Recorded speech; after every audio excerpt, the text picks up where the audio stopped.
नमस्कार मित्रों, हिंदी साहित्य शाला के यूट्यूब चैनल में आपका स्वागत है। आज हम प्रीवियस ईयर के प्रश्नों को हल करेंगे जो बार बार पूछे जाते हैं टीजीटी, पीजीटी, यूजीसी नेट में। उन्हीं प्रश्नों को हल करेंगे। इसमें आज हम 45 प्रश्न को हल करेंगे। तो आइए शुरू करते हैं। आज का पहला प्रश्न क्या है?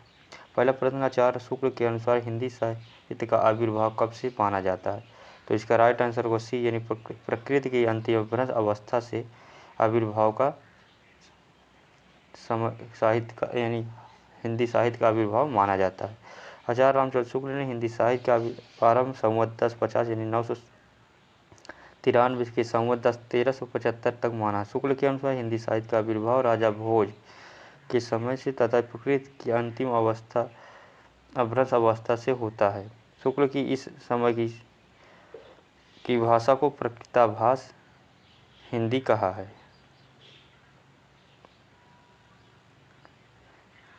दूसरा प्रश्न है कि अपभ्रंश के प्रथम कवि कौन है, बताना है। तो अपभ्रंश के प्रथम कवि कौन है? स्वयंभू। राइट आंसर बी होगा। अपभ्रंश के प्रथम कवि एवं महाकवि 8वीं शती लगभग 783 ईस्वी के स्वयंभू हैं। यह अपभ्रंश के वाल्मीकि कहे जाते हैं। तो अपभ्रंश के प्रथम कवि कौन? स्वयंभू हैं और यह अपभ्रंश के वाल्मीकि कहे जाते हैं। और डॉक्टर राम कुमार वर्मा ने इन्हें हिंदी का प्रथम कवि भी कहा है। इनकी रचनाएं पयमचर्यु और आरिठ्य नेमी इनकी प्रमुख रचनाएं हैं। तीसरा प्रश्न है कि हिंदी का प्रथम महाकाव्य कौन है, बताना है। तो हिंदी का प्रथम महाकाव्य कौन है? सी, यानी पृथ्वीराज रासो। आचार्य रामचंद्र शुक्ल ने हिंदी का प्रथम महाकाव्य पृथ्वीराज रासो को तथा प्रथम महाकवि चंद्र बरदाई को माना है। पृथ्वीराज रासो यह 69 समय यानी सर्ग या अध्याय है। सर्वप्रथम डॉक्टर बुलर ने इसे अप्रामाणिक घोषित किया। पृथ्वीराज विजय यह जयानक भट्ट की कृति है।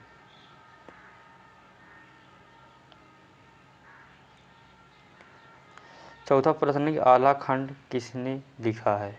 तो आला खंड यह जगनीक द्वारा लिखा गया है। राइट आंसर ए होगा। यह आला खंड हिंदी के रचनाकार जगनीक है। इनका मूल नाम परमाण रासो है, यानी परमाण रासो का ही नाम आला खंड है। यह एक लोक गेय काव्य है। यह बरसात में गाया जाता है। यह बैसवाड़ा इसका केंद्र माना जाता है। और 1865 ईस्वी में चार्ल्स इलियट ने सबसे पहले इसे आला खंड में के नाम से प्रकाशित करवाया था। पांचवा प्रश्न है, हिंदी साहित्य का इतिहास किसने नहीं लिखा, बता। तो हिंदी साहित्य का इतिहास डॉक्टर नगेंद्र ने नहीं लिखा। रामकुमार वर्मा का है हिंदी साहित्य का आलोचनात्मक इतिहास। बच्चन सिंह का हिंदी साहित्य का दूसरा इतिहास है। और आधुनिक हिंदी साहित्य लक्ष्मी सागर वार्षेण्य ने लिखा है। डॉक्टर नगेंद्र हिंदी साहित्य का इतिहास 1973 का संपादन किया, लेखक नहीं। यानी इन्होंने हिंदी साहित्य के इतिहास का संपादन किया, ना कि इन्होंने हिंदी साहित्य का इतिहास लिखा था, जब अन्य लोगों ने हिंदी साहित्य का मूल लिखा। आधुनिक हिंदी साहित्य या 1941 ईस्वी लक्ष्मी सागर वार्षेण्य का इतिहास है। और हिंदी साहित्य का आलोचनात्मक इतिहास है 1938 में प्रकाशित हुआ है रामकुमार वर्मा का। और हिंदी साहित्य का दूसरा इतिहास 1996 ईस्वी में प्रकाशित हुआ बच्चन सिंह का है। छठा नंबर प्रश्न है कि 12 वर्ष लव कुकुर जीव अर्ज 13 लव जिये सियार वर्ष 18 छत्री जीव आगे जीवन को धिक्कार। यह पंक्ति किस रासो काव्य से है? यह परमाण रासो यानी आला खंड है। ये आला खंड से लिया गया है। राइट आंसर डी होगा।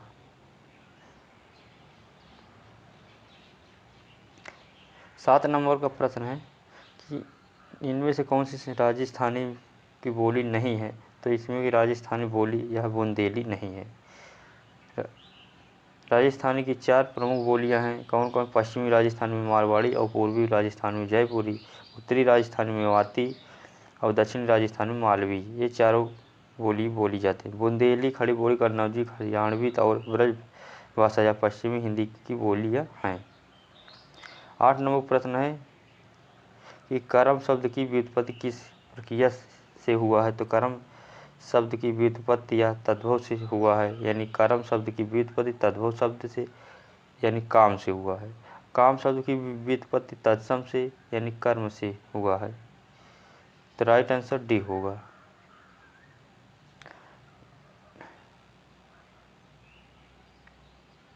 9 नंबर प्रश्न है कि स्वाभाविक स्वागत इन दोनों में कौन सा उपसर्ग है बताना है।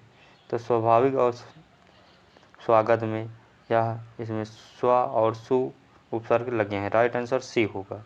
यानी स्व प्लस भाव प्लस इक बराबर स्वाभाविक होता है और सु प्लस आगत बराबर स्वागत होता है। यानी दोनों में उपसर्ग स्व और सु लगा है। 10 नंबर प्रश्न है कि हिंदी का पहला दैनिक समाचार पत्र कौन सा है बताना है। तो यह समाचार सुधा वर्षण है। यानी हिंदी का प्रथम दैनिक समाचार पत्र समाचार सुधा वर्षण यानी 1854 ईस्वी में प्रकाशित हुआ था। यह कलकत्ता से प्रकाशित होता था तथा इसके संपादक श्याम सुंदर सेन थे। और हिंदी का प्रथम समाचार पत्र 30 मई 1826 ईस्वी को कलकत्ता से प्रकाशित होने वाला यानी उदंत मार्तंड है। यह एक साप्ताहिक पत्र था एवं इसके संपादक जुगल किशोर थे। जबकि भारत का प्रथम समाचार पत्र गजट अंग्रेजी में है।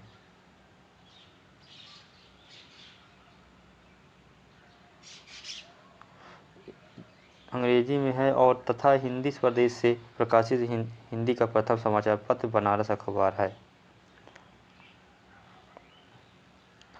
11 नंबर प्रश्न है कि अमी हलाहल मत भरे श्वेत श्याम रत्नार जियत मरत झुकी झुकी परत जय चितवत एक बार। इस काव्य पंक्ति के कवि कौन है बताना है। तो यह पंक्ति रसलीन जी की है। राइट आंसर बी होगा। 12 नंबर प्रश्न है कि इनमें से किस कवि ने लक्षण ग्रंथ नहीं लिखे हैं। तो बिहारी जी ने लक्षण ग्रंथ नहीं लिखे हैं। काव्य के लक्षण दोहा सवैया कवित्व इत्यादि छंदों या रस अलंकार आदि सिद्धांतों के रूप में कवि आचार्य दोनों निरूपण ही लक्षण ग्रंथ होता है। इनकी रचना लक्षण और उदाहरण युक्त होती है। इन्हें रीतिबद्ध या आचार्य कवि भी कहा जाता है। यानी रीतिबद्ध के जो कवि थे वो उन्होंने लक्षण ग्रंथ लिखे थे। इसमें देव पद्माकर और भूषण जी आते हैं, इसी श्रेणी में कवि हैं। जबकि जिन कवियों ने रीति ग्रंथों की रचना न करके काव्य सिद्धांतों या लक्षणों के अनुसार रचना की, रस अलंकार नायिका भेद इत्यादि के ध्यान में थे, परंतु काव्य में प्रत्यक्ष प्रयोग नहीं किया, लेकिन उनके अनुसार उत्कृष्ट काव्य रचना की, ऐसे कवियों को रीति सिद्ध कवि कहा जाता है। रीति सिद्ध कवियों में बिहारी जी आते हैं। 13 नंबर प्रश्न है बरहवें नायिका भेद का रचनाकार कौन है बताना है। तो बरहवें नायिका भेद के रचनाकार रहीम जी है। राइट आंसर ए होगा। बरहवें नायिका भेद रहीम जी ने लिखा था। अंग दर्पण रसलीन की रचना है और बिहारी सतसई बिहारी की है और रसराज मोतीराम की रचना है। 14 नंबर प्रश्न है कि इनमें से कौन सा वैष्णव भक्ति का आचार्य नहीं था बताना है। तो शंकराचार्य या वैष्णव भक्ति कवि नहीं थे। राइट आंसर इसका सी होगा। वल्लभाचार्य या शुद्ध द्वैतवाद और मध्वाचार्य अद्वैतवाद, रामानुजाचार्य विशिष्टाद्वैतवाद से संबंधित आचार्य थे। ये सभी वैष्णव भक्ति आचार्य थे। जबकि शंकराचार्य अद्वैतवाद से संबंधित आचार्य थे। इनका मुख्य धर्म या भक्ति स्मार्थ है, जिसमें निर्गुण की प्रधानता है, जबकि वैष्णव भक्ति में सगुण की प्रधानता है। 15 नंबर प्रश्न है कि इनमें से काशी नगरी प्रचारणी सभा के संस्थापक कौन नहीं हैं। तो काशी नगरी प्रचारणी की सभा के संपादक के रूप में आचार्य रामचंद्र शुक्ल जी नहीं हैं। इसकी स्थापना 1893 ईस्वी में काशी में बनारस में हुई थी। इनके संस्थापक में श्याम सुंदर दास, ठाकुर सिंह, शिव कुमार सिंह और राम नारायण त्रिपाठी हैं। इनके प्रथम सभापति राधा कृष्ण दास जी हैं। 16 नंबर प्रश्न है कि साहित्य जन समूह के हृदय का विकास है, यह परिभाषा किसकी है। तो यह वाल्मीकि भट्ट की परिभाषा है कि साहित्य जन समूह के हृदय का विकास है। राइट आंसर बी होगा। साहित्य जनसमूह के हृदय का विकास भट्ट ने और हिंदी नई चाल में ढाली, यह भर्तृहरि चंद ने कहा था। अज्ञान राशि से संचित कोश को नया साहित्य महावीर प्रसाद द्विवेदी ने कहा था। और मनुष्य ही साहित्य का लक्षण है, लक्ष्य यह हजारी प्रसाद द्विवेदी ने कहा था। 17 नंबर प्रश्न है कि प्रसाद कृति प्रलय की छाया की विषय वस्तु के केंद्र में है, तो यह रानी कमलावती और पश्चाताप है, केंद्र में है। 18 नंबर प्रश्न है निम्नलिखित में से कौन सी रचना उपन्यास नहीं है, बताना है। तो यह पश्यंती, राइट आंसर सी, यह उपन्यास नहीं है। रात का रिपोर्ट उपन्यास है, यह 1889 ईस्वी में निर्मल वर्मा जी की रचना है। और विषाद मठ उपन्यास है, 1946 में, यह रांगे राघव की रचना है। अजय की डायरी उपन्यास 1960 डॉक्टर देवराज की रचना है।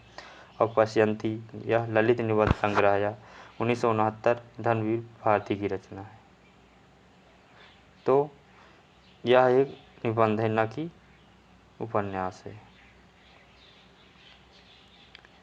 19 नंबर प्रश्न है कि शीलवती सुरेंद्र वर्मा के किस नाटक की पात्र है, तो यह का राइट आंसर भी हो गया, यानी सूर्य की अंतिम किरण से सूर्य की पहली किरण तक, यह सुरेंद्र वर्मा के नाटक की पात्र है। राइट आंसर भी होगा।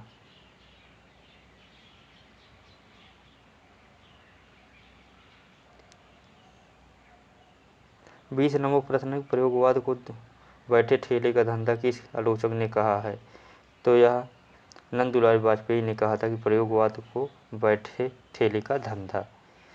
नंदुलाल वाजपेयी ने नया साहित्य नए प्रश्न 1955 में प्रयोगवाद को बैठे ठेले का धंधा कहा है। वो कहते हैं प्रयोक्ताओं के पास न तो काव्य संबंधी कोई कौशल था, न किसी प्रकार की कोई कथनीय वस्तु थी। 21 नंबर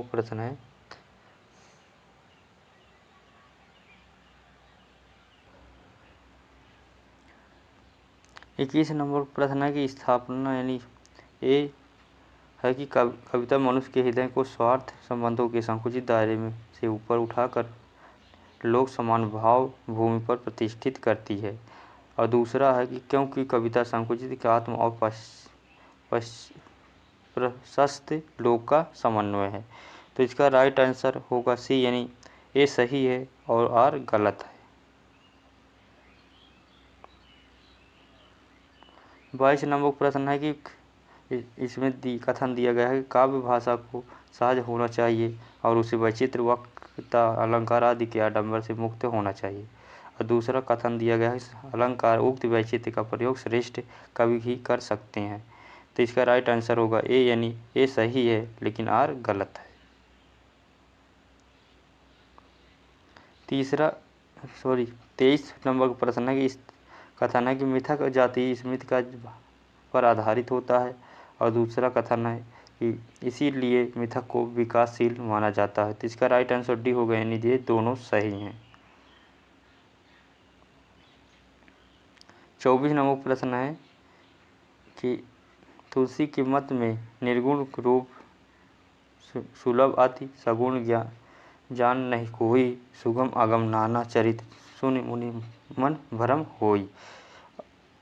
और आर है कि क्योंकि सगुण साकार को उपासना और अनुभव के दायरे में लाना सहज है, जबकि निर्गुण निराकार की उपासना और अनुभूति नितांत कठिन है। तो यह दोनों गलत हैं।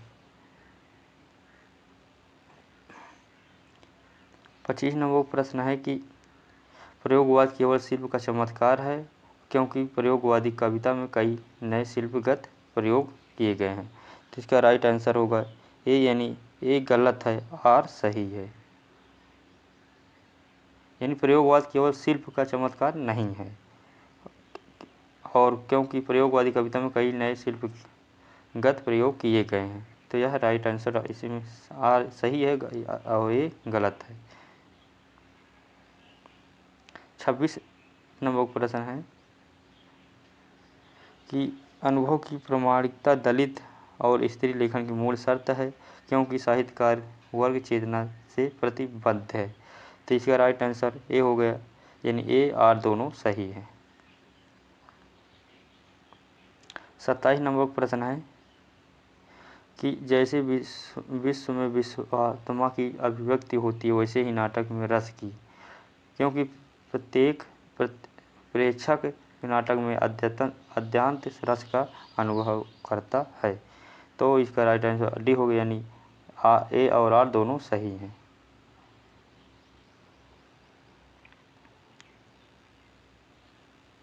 28 नंबर प्रश्न है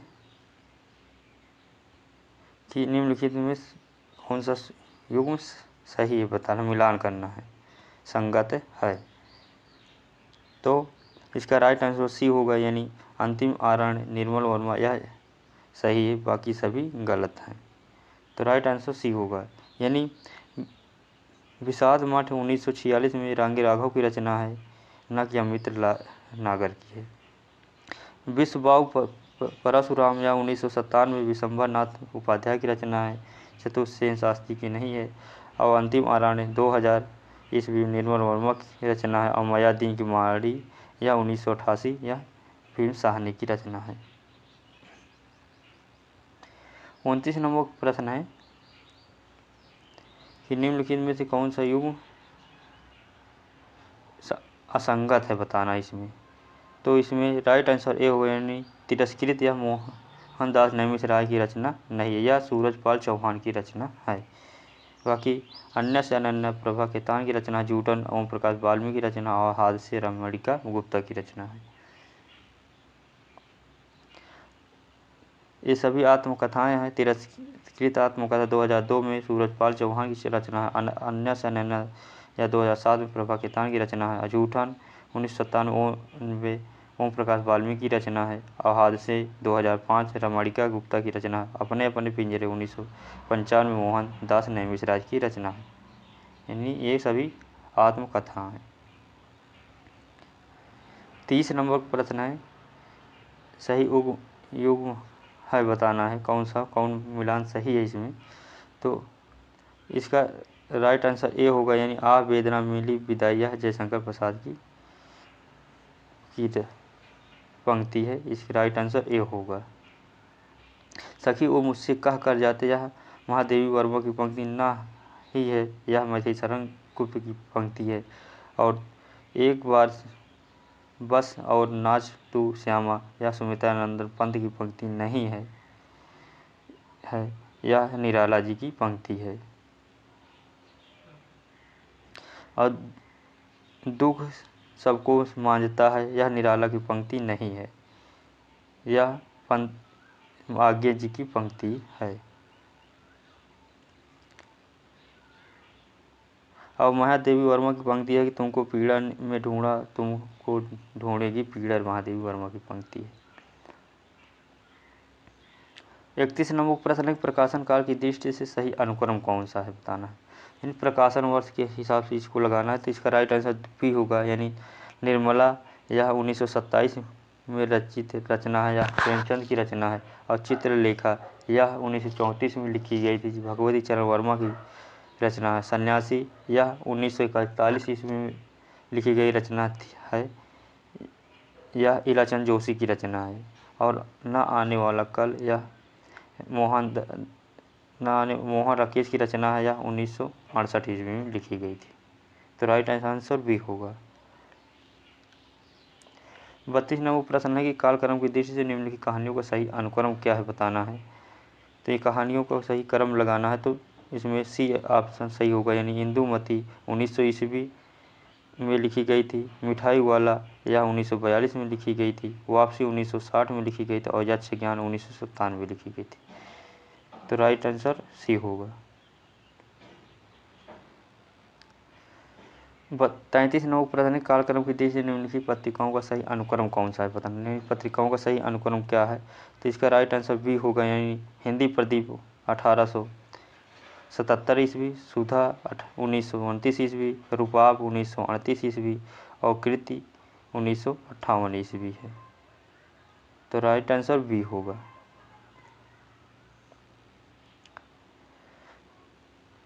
हिंदी प्रदीप 1977 में बालकिन भट्ट ने संपादन किया था और सुधा का संपादन नंद दुलारे लाल भार्गव ने किया था। रूपाब का संपादन पंत जी ने किया था और कृति का संपादन राम नरेश त्रिपाठी ने किया था। 34 नंबर प्रश्न की कालक्रम की दृष्टि से लक्ष्मी नारायण लाल के नाटकों का सही अनुक्रम क्या है? तो इसका राइट आंसर डी होगा, यानी अंधा कुआं 1955 ईस्वी, मादा कैकेटस 1959 ईस्वी, कलंकी यह 1969 ईस्वी और बलराम की तीर्थ यात्रा 1983 ईस्वी।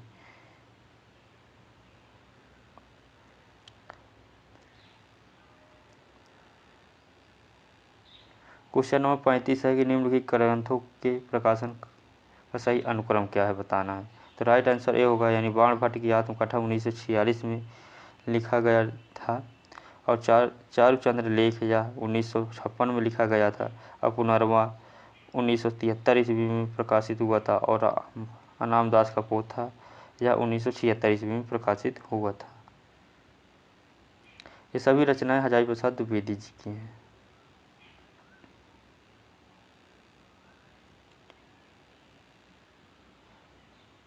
क्वेश्चन नंबर 36 है, निम्नलिखित संस्थाओं की स्थापना का सही अनुक्रम क्या है, बताना है। तो इसका राइट आंसर सी होगा, यानी काशी नागरी प्रचारणी सभा की स्थापना 1893 ईस्वी में काशी में हुआ था और हिंदी साहित्य सम्मेलन 1910 में प्रयाग में हुआ था और दक्षिण भारत हिंदी समाचार सभा का स्थापना 1927 ईस्वी में चेन्नई में हुआ था और केंद्रीय हिंदी साहित्य निदेशालय 1960 में दिल्ली में हुआ था। तो राइट आंसर सी होगा। 37 नंबर प्रश्न है कि इतिहास की दृष्टि से हिंदी महाकाव्य का सही अनुक्रम क्या है, बताना है। तो इसका राइट आंसर सी होगा, यानी प्रिप्रवास 1914 ईस्वी हरिऔध की रचना है, साकेत 1931 ईस्वी यह मधुसूदन गुप्त की रचना है, कामायनी 1936 ईस्वी जयशंकर प्रसाद की रचना है और लोकायतन 1964 ईस्वी यह पंत जी की रचना है। राइट आंसर इसका सी होगा।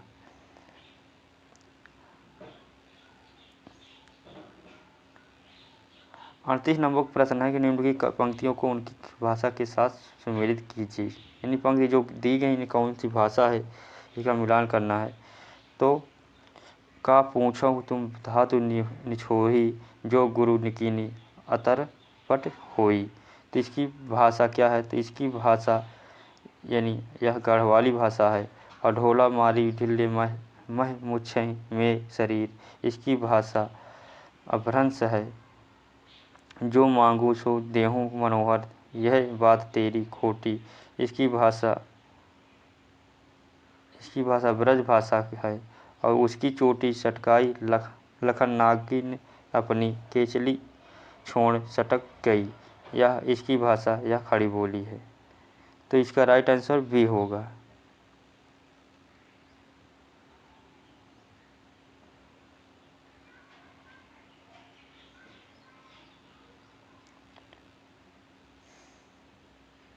क्वेश्चन नंबर 39 है, निम्नलिखित काव्य ग्रंथों को उनके रचनाकारों के साथ सम्मिलित करना है।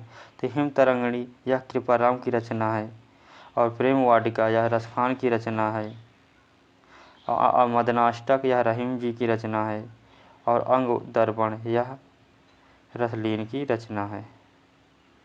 तो इसका राइट आंसर ए होगा।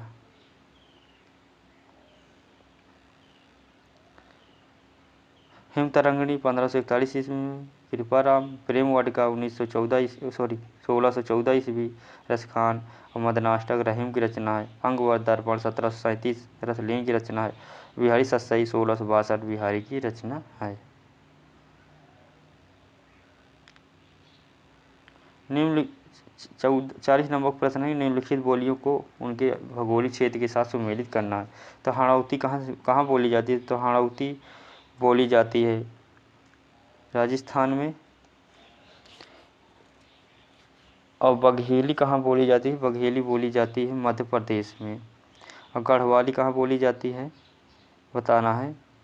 तो गढ़वाली बोली जाती है उत्तर प्रदेश में और कन्नौजी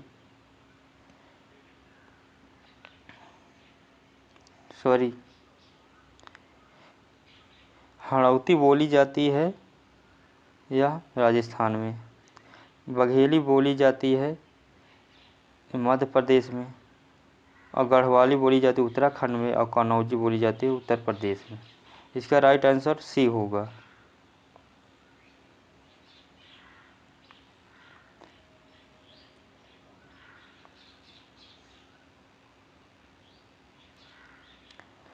इकतालीस नंबर प्रश्न है, निम्नलिखित पंक्तियों को उनके रचनाकारों के साथ सुमेलित करना है। कौन सी पंक्ति किसकी है, इसको सुमेलित करना है।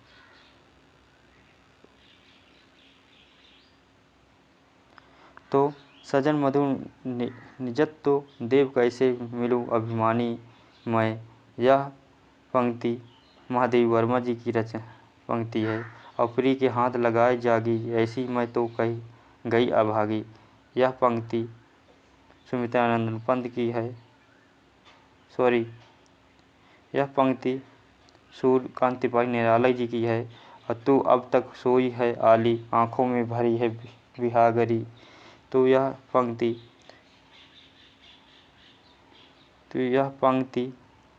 जयशंकर प्रसाद की है। और कौन तुम रूपसी कौन व्योम के उतर रही हो चुपचाप, इसकी यह पंक्ति सुमित्रानंदन पंत की है। तो इसका राइट आंसर बी होगा।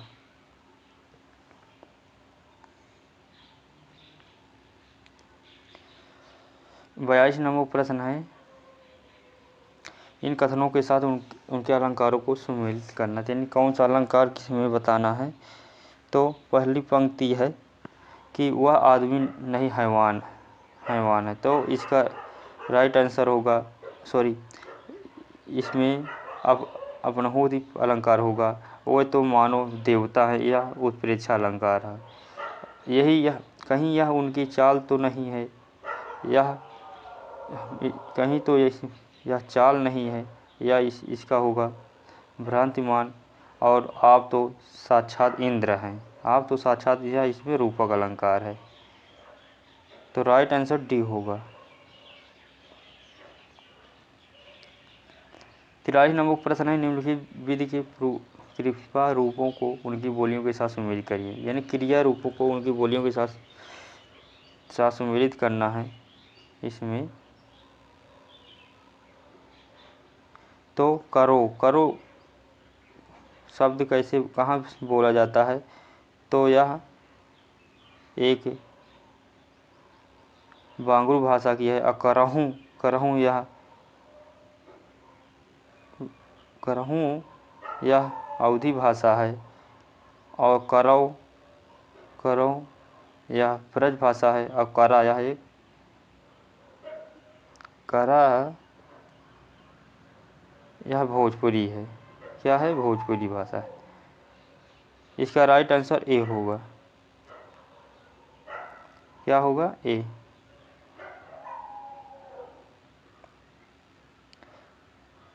यानी करो बांगरू, करहूँ अवधी, करो ब्रज, करा भोजपुरी, करी अपभ्रंश है।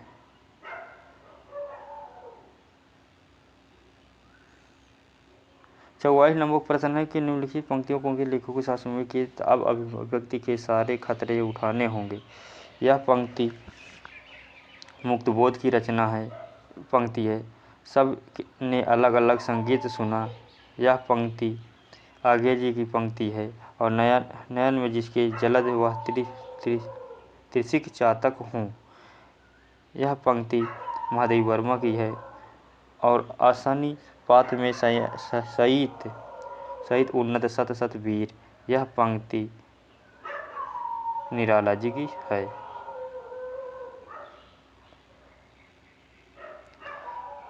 पैंतालीस नंबर प्रश्न है, यानी आज का लास्ट प्रश्न है, निम्नलिखित शब्दों को उनके समास के साथ सुमेलित करना। कौन से शब्द में कौन सा समास है, इनको सुमेलित करना है। तो वनवास, वन को वास देखा जाए तो वन को वास, यानी इसमें तत्पुरुष समास होगा। दान पुण्य, दान और पुण्य, इसमें द्वंद्व समास होगा। त्रिनेत्र, यानी यह संख्यावाची शब्द में आया त्रिनेत्र, यानी बहुब्रीहि समास होगा। और यथाविध, यह अव्ययी भाव समास है। तो इसका राइट आंसर बी होगा।